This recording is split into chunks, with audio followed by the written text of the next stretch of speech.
Last week, St. Louis Rams wide receiver Stedman Bailey had a little celebration. So he dropped to the ground and pretended to go to sleep in the corner of the end zone using the football as a pillow. Although no flag was thrown, Stedman Bailey's using the ball as a prop drew the league's attention and has apparently resulted in a fine. Bailey took to Twitter to voice his displeasure and share that he was fined. Bailey tweeting this and later deleting, hashtag NFL fines suck. I meant no harm by what I did. Shaking my head. Stephen A., should end zone celebrations be allowed? Yeah, it should. I think anything excessive is harmful, and I think anything excessive shouldn't be allowed. But I don't believe that it should be as restrictive as it is. And I think that, see, when I bring stuff like this up, I almost hate, Skip, to discuss subjects like this, because when I go along cultural lines, then people get into race and all of that stuff, and they find themselves incredibly uncomfortable with what I have to say. But I'm going to speak truth. The fact of the matter is that a lot of times we see guys, and they're usually members of the minority community who's really, really celebrating. It's not to say that white folks don't celebrate and stuff like that. But by and large, most of the time you see folks celebrating and whatever. They're doing things and they're bringing attention to themselves. Well, part of the reason for that is because, A, when it's time for the NFL to promote people, they usually handpick and choose who's the person that they're going to put out front as one of the resident ambassadors for the sport. So when guys have an opportunity to market themselves where folks on Madison Avenue can take notice who don't necessarily need the permission of the NFL in order to promote a particular athlete, it gives an athlete an opportunity to bring some shine and attention to themselves and ultimately capitalize off of it. So we understand that element. The other element, Skip, Molly, is this. It's amazing, whether it be on the collegiate level or beyond, how we pluck individuals from these community, deprived, desolate, impoverished, obviously devoid of acceptance, of love, affection, of recognition in a lot of instances, and find themselves in a position where they get to just exhale and express themselves. And yet, when people feel it gets out of hand, you all of a sudden implement and incorporate rules and regulations that ultimately eradicate all of it, as opposed to simply saying to them, calm down. There's no reason to pull a Sharpie out of your socks or whatever and write on a football. No, there's no reason for T.O. to run to the star of the Dallas Cowboys and, and just celebrate himself, knowing that that could incite violence from the Dallas Cowboys beyond actually playing on the football field.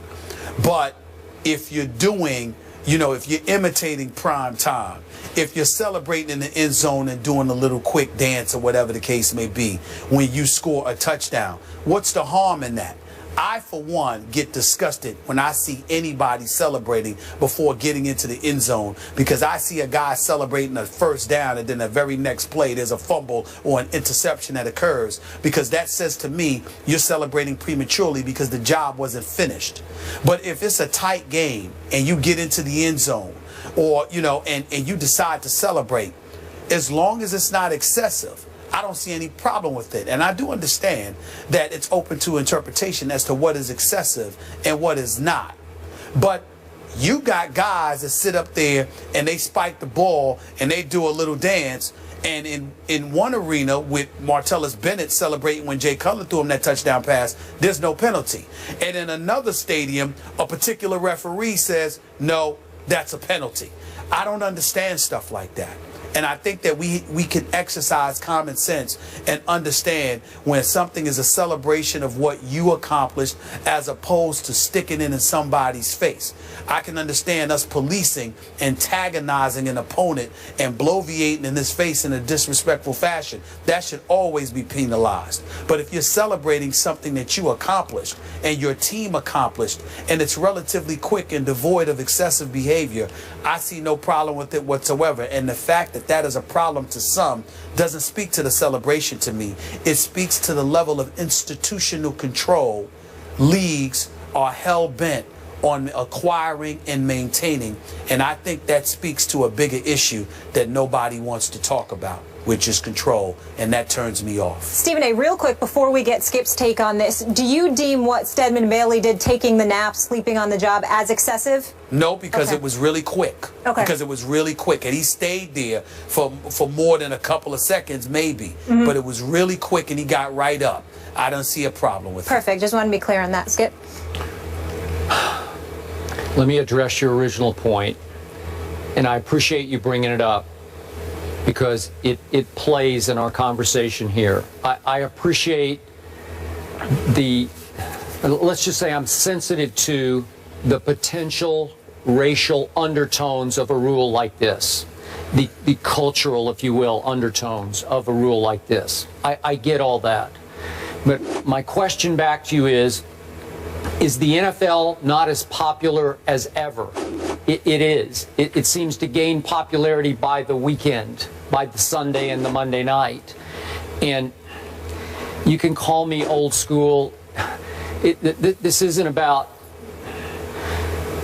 anything racial or cultural. It's about the NFL, the owners, protecting the most important product that they have, and that is the game itself. And look, I'll be the first to admit that I was there the night T.O. signed the football with the Sharpie and took it to the box. It's entertaining, and this has to be entertainment. I get all that. I love what Chad Johnson, I guess he was Chad Ochocinco at that point, used to do with his river dancing and his using the pylon as a putter, putt the football. I get all that, and it made me chuckle. I appreciated it because it's inspired entertainment. And Chad's a gifted entertainer to me. But Stephen A., you cannot throw open this Pandora's box, because it would ultimately start to threaten the game. Because you say you're forcing the referees to gauge, did that go on too long, and be subjective about it. Should we throw a flag on that one because he only slept on the football for like 24 seconds? Or did he go too far? What happens is when you throw this open and you have no rules against celebrating, then what happens is you risk that players start to upstage the game of football with over-the-top, can you top this, choreographed, rehearsed skits. That's what Chad was getting to. He was trying to top himself. How do I outdo myself? And he said he would stand in front of the mirror and practice the skit. Well, how do you regulate that? How do you stop that if it goes too far? Well, if you open Pandora's box, you can't say, well, he can do his for 22 seconds, but he can't do his for 31 seconds. I don't know how you stop it. So they say, well, you can go back to your bench area and celebrate if you want to. I don't know. I've even thought about, could you allow teams 2 end-zone celebrations per game, 3 per game?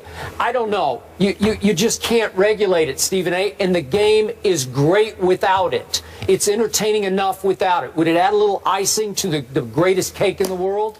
I guess you could say that it would, but it's no shot at the players who are more prone to celebrate than other players. Well, Skip, I think that you're missing my point. In no way am I saying that the rule itself, these rules itself, was implemented and directed, towards minorities playing in the game. That's not what I'm saying. Okay. What I'm saying is that indiscriminately, it has an effect on a particular culture of individuals because they're the ones primarily doing it. When Rob Gronkowski celebrates, I have yet to see him get penalized. Now, I don't know if that's the truth or not, and whether or not it's happened. I'm saying that I haven't seen it. But it's just one big spike, right? I'm saying, well, you know what? But listen, he's done a few things other than just spike. Let's be clear about it. I have no problem with it. But we also have to recognize this. I'm tired of hearing the argument that the NFL is number one, that it's more popular than anything is an excuse. We want to protect it. Well, Skip, what helped make the game popular? First of all, I don't think it would be as popular if there were 82 games a year. Okay? It's the fact that it's 16.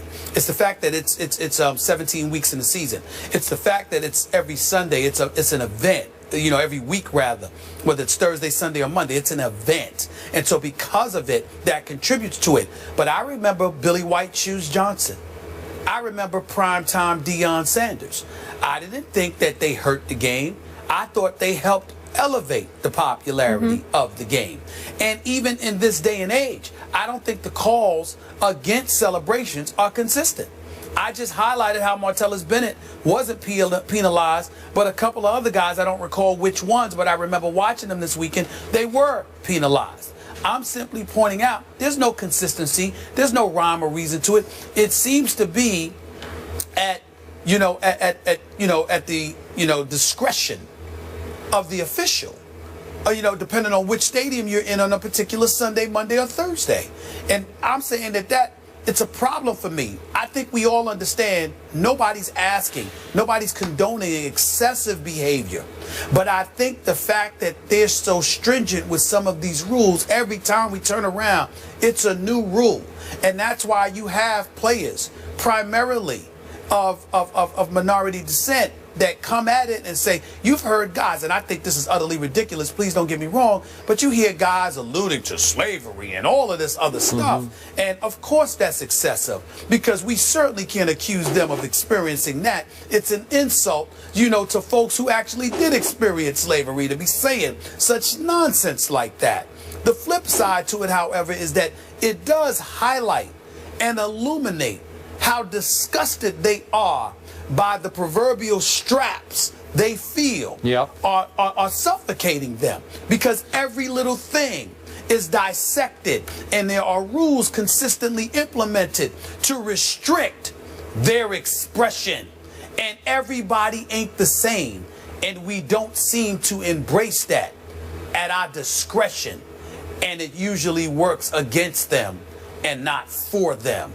And I understand and empathize with that argument, because I do think that sometimes it's applicable. So the league just needs to calm down. We know what excessive is. Penalize that. But outside of that, pump the brakes and relax and stop acting like you're inhuman. You know what's excessive and what's not. If it's not excessive, calm down. That's all I'm saying. Fair enough. We got to go to break here now, and we're going to move on and talk about the Dallas Cowboys. Are they done? Well, our former Cowboy, Darren Woodson, is in the house, and we're going to get into that subject with him coming up next.